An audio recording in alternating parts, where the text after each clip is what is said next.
సమంత నాగ చైతన్య విడిపోవడం గల కారణం నిజంగానే జాతకాలు కలవకపోవడమేనా లేకపోతే ఏమై ఉండొచ్చు? ఎవరికైనా విడిపోవడానికి కలవడానికి జాతకాలే, డెస్టినీ అంటారు దాన్ని, డెస్టినీ. ఇప్పుడు నాగ చైతన్య జాతకంలో సప్తమాధిపతి బాగుండలేదు, అందుకని మీకు విడిపోవడం అనేటటువంటిది జరిగింది. అలాగే సమంత దగ్గరికి వచ్చేసరికి మనకి ఈ సమంత విషయంలో ఈమెది అమావాస్య రోజున పుట్టింది. తర్వాత ఈమెది మేషరాశి, భరణి నక్షత్రం. మన వేణుస్వామి గారు వీళ్ళందరూ కూడా చెప్తూ ఉన్నారు. ఆమె కెరీర్ కి మేషంలో రవి ఎక్కువ ఇంపార్టెన్స్, బాగా ఉచ్చస్థితి పట్టాడు కాబట్టి కెరీర్ కి ఎక్కువ ఇంపార్టెన్స్ ఇచ్చింది ఆమె. అలాగే ఆమె సప్తమాధిపతి అయినటువంటి శుక్రుడు గురుడుతో రాహుతో కలిసి మీనరాశిలో ఉన్నాడు, అందువల్ల విడిపోయింది. దానికి నాగ చైతన్య ఏం చేస్తాడు?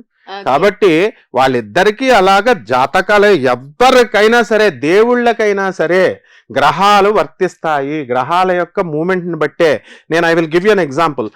రావణాసురుడు ఏం చేస్తాడంటే ఇంద్రజిత్తుని, ఆయన జ్యోతిష మహాపండితుడు కదా, మొత్తం నవగ్రహాలని జయించాడు, బంధించేసి ఇలాగా చక్రం కింద వేసి ఇక్కడ శని రాహు ఇలా నుంచో అని చెప్పేసి అందరినీ బంధిస్తాడు. ఆ మండోదరి డెలివరీ అవుతోంది. ఎవరికి? ఇంద్రజిత్తు పుట్టబోతున్నాడు, మేఘనాథుడు పుట్టబోతుంటే అప్పుడు వీడు దుష్టుడు దుర్మార్గుడు కాబట్టి వీడికి ఆయుర్దాయం ఇవ్వకూడదు అని చెప్పి శనీశ్వరుడు ఏం చేశాడు? పక్కగళ్ళలోకి వచ్చేసాడు. రావణాసురుడు ఏం చేశాడు? ఎలాంటి ముహూర్తం పెట్టాడంటే అద్భుతంగా మనకి ఆయుర్దాయము, సంపద ఇవన్నీ మంచిగా ఉండేలాగా పెట్టాడు. అయితే శని ఏం చేశాడు? డిస్టర్బ్ చేశాడు.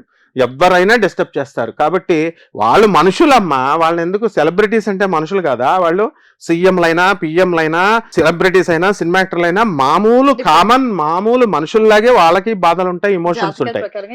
జాతకాల ప్రకారమే జరుగుతాయి. మనం జాతకం చెప్పేటప్పుడు ఒళ్ళు దగ్గర పెట్టుకుని చాలా జాగ్రత్తగా చెప్పాలి. ఎందుకంటే they should not hurt there feelings. వాళ్ళ మనసుల్ని హర్ట్ చేయకూడదు, వాళ్ళ భావాలను మనం గౌరవిస్తూ చెప్పాలి. సో ఈ సమంత జాతకం గురించి చెప్పారు కాబట్టి రాబోయే రోజుల్లో తన సినిమా కెరీర్ కన్నా ఇండస్ట్రీలో ఎలా రాణించబోతుంది, ఎదుగుదల ఏమైనా కనిపిస్తుందా? Okay, I will tell you. ఇప్పుడు సమంత ఎప్పుడు నెంబర్ 1. ఎందుకనంటే రవి ఆమెకి చక్కటి స్థితిలో ఉన్నాడు. ఈమెకి ఏంటంటే మేష రాశి కాబట్టి 10వ ఇల్లు అయినటువంటి 10వ ఇంటి అధిపతి అయినటువంటి శని మనకి అష్టమ స్థితిగతుడై ఉన్నాడు. అంటే ఏలినంత కాలం ఏలుతుంది. ఇప్పుడు మాత్రము కెరీర్ ఒక విధంగా ఆగిందనే మనం చెప్పాలి. ఎందుకంటే అష్టమ స్థితిగతుడు అయి ఉన్నాడు. రాజ్య లాభాధిపతి నేచపట్టి శత్రుక్షేత్రంలో 8వ ఇంట్లో ఉన్నాడు. ఒక విధంగా ప్లస్, ఒక విధంగా మైనస్ అనమాట. అంటే ఒక స్టేజ్కి వెళ్ళి మామూలుగా ఇప్పుడు చేసుకున్నట్టుగానే ఉంటుంది ఆమె. ఇప్పుడు హీరోయిన్స్ కి మనకు తెలుసు కొంతకాలం స్టార్డమ్ అనేటువంటిది ఉంటుంది, హీరోస్ కి ఎప్పుడు కంటిన్యూస్ గా ఉంటుంది. సో ఆ విధంగా ఆవిడ లైఫ్ లో ఆవిడ ప్రొఫెషనల్ గా చాలా కెరీర్ పరంగా చాలా సక్సెస్ అయ్యిందనే మనం చెప్పాలి. రైట్. అయితే సెకండ్ మ్యారేజ్ ఏదైనా అవ్వే అవకాశం ఉందా? ఛాన్సెస్ ఏమైనా కనిపిస్తున్నాయా జాతకం ప్రకారంగా? సెకండ్ మ్యారేజ్ అంటే అసలు అఖిల్కి పెళ్ళే కాలేదు పాపం. ఎంగేజ్మెంట్ అంటే హాఫ్ పెళ్లి అన్నట్టు. ఇప్పుడు అఖిల్ బ్లూ క్రాస్ కి వచ్చినప్పుడు 6th క్లాస్ నుంచి ఒక డిసిప్లిన్ గా ఒక మూల నుంచునేవాడు. వాళ్ళ మమ్మీ, వాళ్ళ అమ్మమ్మ, వాళ్ళంతా కుమారి, మేమంతా అక్కడ నుంచునేవాడు. అఖిల్ కమ్ హియర్ అని చెప్పేసి విచ్ స్కూల్ యూర్ స్టడీయింగ్ అది ఇది అని నేను మాట్లాడేవాడిని. చాలా వినయ విధేయతలు కలిగిన అబ్బాయి, చాలా మంచోడు, డిసిప్లిన్డ్ పర్సన్ అతను.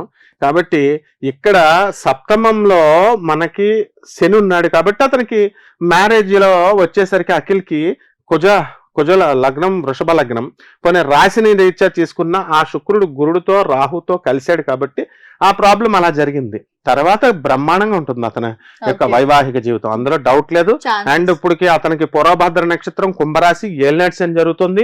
ఈ ఏలినాటి శని ప్రభావం ఇంకొక 2 సంవత్సరాల దాకా ఈయనకు ఉంటుంది. అది దాటిన తర్వాత ఇప్పుడు అంటే కుంభరాశి ఇప్పుడు రేపు మార్చితో జన్మరాశి నుంచి వెళ్ళిపోబోతున్నాడు. ఇంకో 2.5 అంటే కంప్లీట్ గా ఎగ్జాక్ట్ గా ఇంకో 3 years లో ఆయనకు మొత్తం అంతా పోతుంది. కెరీర్ పరంగా ఎదుగుతాడు, వివాహం కూడా అయిపోతుంది. అదే అడగబోతున్నాను సార్. అంటే నాగ చైతన్య అఖిల్ ఏ సినిమాలు తీసినా అంటే కంటెంట్ బాగుంటుంది, అంతవరకు జనాలకి రీచ్ కాదు. సో అది జాతకాల ప్రభావమేనా? దాని వెనకాల ఏమై ఉండొచ్చు?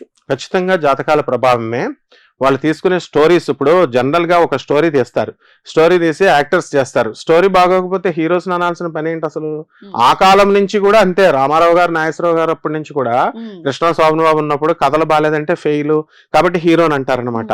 కాబట్టి హీరోలకు సంబంధమే లేదు, డైరెక్టర్ కూడా సంబంధం ఉండదు పాపం. ఆ రైటర్ మంచిగా కథలు అందించాలా, స్టోరీలో బలం ఉండాలా. కొంతమందికి అది జనాల ఇష్టాలు కూడా, కొంతమంది యాక్షన్ చూస్తారు, కొంతమంది డ్రామా చూస్తారు. అది ఆ విధంగా అందరినీ సాటిస్ఫైడ్ చేయడం ఇంపాసిబుల్. ఇప్పుడు జీవితం ఎలా ఉండబోతుంది, సినిమా జీవితం వాళ్ళ కెరీర్ పరంగా వాళ్ళ బ్లడ్ లో, జీన్స్ లో ఉంది కాబట్టి వాళ్ళు దే ఆర్ గుడ్ ప్రొఫెషనల్స్, బాగా చదువుకున్నారు, నటనా చక్రవర్తులు వాళ్ళు, నటన వాళ్ళ బాడీలోనే ఉంది. కాబట్టి ప్రజలు కూడా వాళ్ళకి కథలో అప్పుడు అయితే నువ్వు అన్నట్టు గురుడు బలం ఉండాలి బాగా, ప్రజల్లోకి రీచ్ అవ్వాలంటే రాహు బలం బాగా ఉండాలి, అవతల మెస్మరైజ్ చేయాలి. సో అది ఇంకా రాలేదన్నమాట వాళ్ళకి. ఇప్పుడు స్టార్ట్ అయిద్ది ఇంకొక, ఇప్పుడు ఏలినట్స్ అని కదా కుంభరాశి, కాబట్టి మన వాడికి అఖిల్కి ఏంటంటే కొంచెం కుంభరాశికి అంత అట్రాక్షన్ రాలేదు, వచ్చేస్తుంది ఈ కుంభరాశి వెళ్ళేసరికి. అయితే గురుగారు, నాగ చైతన్య గారి జాతకం ప్రకారంగా ఇప్పుడు ఎన్నో రూమర్స్ వస్తున్నాయి, మనం మాట్లాడుతున్నాం దాని గురించి. అయితే 3వ పెళ్లి కూడా అవుతుందని అంటున్నారు. అంటే అది రూమర్స్ చెప్పేవాళ్ళు కొంతమంది చెప్తూ ఉంటారు. సో దాని గురించి మీరు ఏమంటారంటే 3 పెళ్లిలు ఏమైనా అయ్యే అవకాశాలు ఉన్నాయా? ఆయన జాతక ప్రకారం ఎలా ఉండబోతుంది? 2 పెళ్లి అయితే స్థిరంగా ఉంటారా? ఇప్పుడు పవన్ కళ్యాణ్ గారికి 3 పెళ్లిళ్ళు అయినాయి, 4వ పెళ్లి అవుతుంది అని అన్నారు, అయిందా? అవలేదు కదా. ఎప్పుడైనా సరే గుర్తుపెట్టుకోండి, ఇండియన్ ఉమెన్ ని పెళ్లి చేసుకున్నప్పుడు 2 ఫెయిల్ అయినాయి, ఫారినర్ ని చేసుకునేసరికి అది నిలబడింది. అక్కడ అదనమాట, శని బలంగా ఉన్నప్పుడు ఫారినర్ ని చేసుకున్నాడు కాబట్టి పవన్ కళ్యాణ్ అది ఫిక్స్డ్. ఇప్పుడు ఏకంగా డిప్యూటీ సీఎం అయిపోయాడు, ఒక స్టేటస్ వచ్చింది, ఒక పద్ధతి వచ్చింది. అలాగే ఇంకా 4వ వివాహం ప్రస్తావన లేదు. అదే విధంగా నాగ చైతన్య గారికి ఉన్నదే 2 పెళ్లిళ్ళు మాత్రమే జీవితంలో, ఇది స్టాండర్డ్ అండ్ ఫిక్స్డ్. అయితే శోభిత కూడా ఏంటంటే ఇండివిజువాలిటీ ఎక్కువ ఉంటుంది, మిస్ యూనివర్స్ గా వెళ్ళింది, తను కూడా సినిమా రంగాల్లో ఉంది. సమంత మరి ఈ యొక్క ఆ ఇండివిజువాలిటీ, ఇంటిగ్రిటీ మెయింటైన్ చేసుకోవడం కోసమే కదా కెరీర్ పరంగా నేను వెళ్ళాలి అని చెప్పేసి ఈయన వదిలేసి ఈ కుటుంబాన్ని, అక్కినేని కుటుంబాన్ని కాల్దనుకుని వెళ్ళిపోయింది. మంచి కుటుంబం అయితే వెళ్ళినప్పుడు కెరీర్ కోసమే వెళ్తుంది. అయితే మళ్ళీ అదే రాంగ్ స్టెప్ మళ్ళీ వేస్తున్నారు అని మనం వేణుస్వామి గారు అంటున్నారు. ఎందుకని అంటున్నారంటే ఆయన చెప్పేది కరెక్టే. మరి మామూలు ఏ గృహిణి వేరే బ్యాక్గ్రౌండ్ ఉన్న వాళ్ళని మరి నాగ చైతన్య చేసుకోవడంలా, మళ్ళీ సినిమా యాక్టర్నే చేసుకుంటున్నాడు, మళ్ళీ కెరీర్ కి ఎక్కువ ఇంపార్టెన్స్ ఇచ్చేటటువంటి అమ్మాయినే చేసుకుంటున్నాడు. కాబట్టి ఈ కారణాల రీత్యా మరి ఆమె ఎంతసేపు తన లిబర్టీ కోసం చూసుకుంటుంది, తన ఇంటిగ్రిటీ కోసం చూసుకుంటుంది, సమంతలాగే ఆలోచిస్తుంది, సమంతలాగే చేస్తుంది అన్నారు. కానీ ఇక్కడ ఏంటంటే వాళ్ళ మదర్ టీచరు, ఒక బ్యాక్గ్రౌండ్ నుంచి, సింపుల్ బ్యాక్గ్రౌండ్ నుంచి, సింపుల్ అండ్ మోడెస్ట్ అమ్మాయి, ఈ అమ్మాయి శోభిత. కాబట్టి ఇదే లాస్ట్ పెళ్లి, వేరేది వివాహం అవ్వదు. చివరిగా అక్కినేని ఫ్యామిలీ నుంచి ఎవరైనా పాలిటిక్స్ లోకి వచ్చే అవకాశాలు ఉన్నాయా వారి జాతక ప్రకారంగా? సమస్య లేదు, అసలు వచ్చే సమస్య లేదు. ఎందుకనంటే ఇప్పుడు శుక్రుడు అంతే. రామారావు గారు వచ్చినప్పుడు రామారావు గారు, అక్కినేని నాగేశ్వరరావు గారు ఇద్దరు వెళ్ళి దివిసీమకి వరదలు వచ్చినప్పుడు, తుఫాన్లు వచ్చినప్పుడు ఇద్దరు కలిసి జోలు పెట్టుకుంటూ వెళ్తే, అబ్బా ఇద్దరు వెళ్తే అసలు ఒకళ్ళు కాకుండా ఇద్దరు కంబైన్డ్ గా వెళ్తే ప్రపంచం అంతా కూడా హర్షించింది. కోట్లాది రూపాయలు వచ్చినాయి, లక్షలాది రూపాయలు ఆ కాలంలో మంచిగా పేద ప్రజలను చేశారు. అదే రామారావు గారు పార్టీ పెట్టినప్పుడు నాగేశ్వరరావు గారిని రమ్మన్నప్పుడు నాగేశ్వరరావు గారు వెళ్ళలేదు. ఎందుకంటే నాగేశ్వర గారికి ఇంట్రెస్ట్ లేదు. వాళ్ళ ఫ్యామిలీలో జీన్స్ లో ఏంటంటే రవిగ్రహము, రామారావు గారు దాంట్లో రవిగ్రహం బాగుంటుంది, రాహుగ్రహం బాగుంటుంది. వీళ్ళకి అంత బలం లేదు. వీళ్ళకి ఎంతసేపు శుక్రుడు ఎంజాయ్మెంట్. నాగేశ్వర గారు లైఫ్ స్టైల్ కూడా నువ్వు చూస్తే సినిమాలు వేసేసిన తర్వాత, ఎందుకంటే వాళ్ళ మిత్రులంతా చెప్తూ ఉంటారు, మా గురుగారు దగ్గరికి వచ్చేవారు వీళ్ళంతా, రామారావు గారు వీళ్ళు అంతా చెప్తూ ఉంటారు కాబట్టి తెలుసు. ఆయన డ్యూటీ దిగిపోయిన తర్వాత ఈవినింగ్స్ ఆయన ఫ్రెండ్స్ తో ఆయన హ్యాపీగా ఎంజాయ్ చేయడానికి కేటాయించుకునేవాడు. That's all.